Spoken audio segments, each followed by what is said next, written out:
Kami po ay mga pulis na nakatalaga sa KOJC Davao at nais naming ilahad ang aming mga saloobin ukol sa kasalukuyang kalagayan ng mga pulis na naka-assign sa Davao. Kaming mga pulis ay maingat na sumusunod sa inyong mga utos na malinaw na may halong politika. Napapansin namin na ang mga aksyong ginagawa namin na ayon sa inyong mga utos ay hindi naaayon sa aming kalooban o sa batas. Bilang resulta, nagiging paksa kami ng panlalait at marami ang kumukwestiyon sa aming kakayahan at ginagawang biro ang aming propesyon. Nag-deploy kayo ng libu-libong mga pulis na nagugutom at nauuhaw sa ilalim ng matinding init. Hindi niyo man lang kami binigyan ng sapat na comfort rooms na para sa lahat. Nakakalungkot na makita ang aming mga kapwa pulis na natutulog sa sahig matapos utusang magbantay buong araw.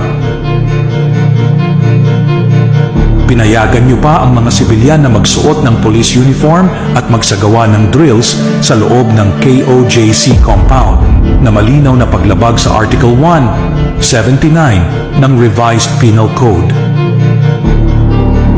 Nakababahala na ang isang pulis ay nailalagay sa ganitong sitwasyon kung saan ang pagsunod sa utos ay sumasalungat sa batas at etikal na pamantayan. Ang mga utos na ibinigay sa amin ay tila may halong politika, walang tamang basehan at hindi nirerespeto ang mga batayang prinsipyo ng ating lipunan. Lalo na ang paggalang sa relihiyon, karapatang pantao at personal na privacy. Malinaw na labis ang paggamit ng puwersa kung libu-libong pulis ang itatalaga para lang arestuhin ang isang pastor na hindi naman armado. Bilang mga tagapagpatupad ng batas, kami ay nanumpa na pangalagaan hindi lamang ang letra, kundi pati na rin ang espiritu ng batas. Kabilang dito ang pagtiyak na ang aming mga aksyon, kahit pa sumusunod sa utos, ay hindi lumalabag sa mga karapatan at dignidad ng mga taong aming pinaglilingkuran. Mahalaga ring mapanatili namin ang aming integridad dahil ito ang haligi ng tiwala ng publiko sa amin.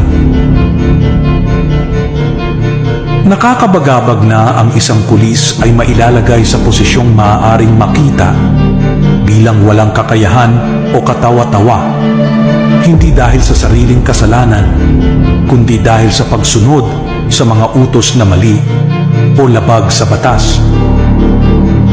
Ang sitwasyong ito ay nagdulot ng hindi kinakailangang kahihiyan sa mga pulis na sangkot at sa kasamaang palad na kapagpabawas ng respeto at tiwala na dapat sana'y ibinibigay ng publiko sa aming hanay.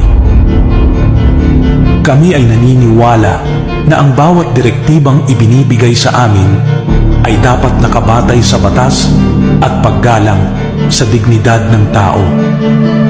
Mahalagang hindi kami mailagay sa posisyon na kailangang pumili sa pagitan ng aming tungkulin na sumunod sa utos at aming tungkulin na panatilihin ang batas at etikal na pamantayan.